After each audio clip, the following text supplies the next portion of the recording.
Donald Trump's extreme rhetoric reminiscent of Nazi propaganda. His tendency side with America's enemies and autocrats pose a unique challenge to his Republican opponents, ultimately U.S. voters. The former president, who has a good chance of becoming next commander-in-chief, warned over weekend that immigrants were poisoning blood of United States, and in cowardly genuflection to the former KGB officer accused of war crimes. He echoed Russian President Vladimir Putin's attempts to discredit American democracy.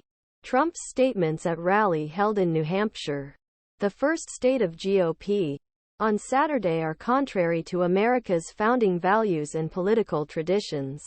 These are latest sign that Trump, who is trying to subvert will of voters after 2020 elections, will act even more extreme in his second term in White House. His rhetoric is also likely affect central premise of President Joe Biden's re-election campaign. He is the only option to prevent return power of a former president who could destroy U.S. democracy. But this is not yet doing any good for the incumbent president, with polls showing him trailing Trump in crucial states.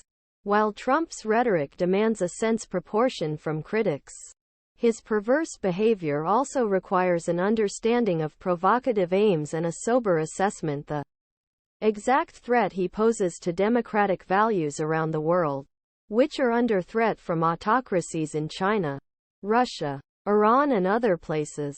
It would be a mistake not to take Trump's words at face value because they have a destabilizing political effect even in the event of his impeachment. With his caustic language on immigration, Trump seeks to unleash hostility, fear of immigrants, and weaponize concern that white Christian supremacy is threatened by foreigners of different ethnic groups' beliefs. His comments put every racial, ethnic and religious minority at risk at a time when political polarization is already red hot.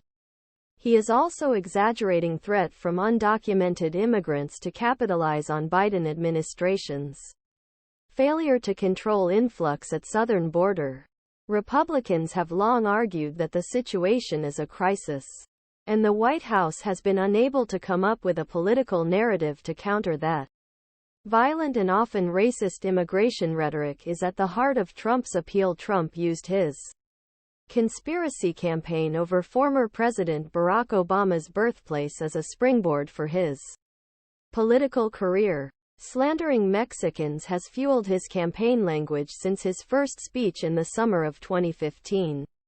And after trying to overturn an election, there should be no illusions that Trump is willing to gut American political systems, expand his power. In recent weeks, in another echo of Nazi propaganda, he has called his political opponents vermin and warned, in a shape-shifting gesture typical of his demagogic style, that the real threat to democracy is not him but Biden.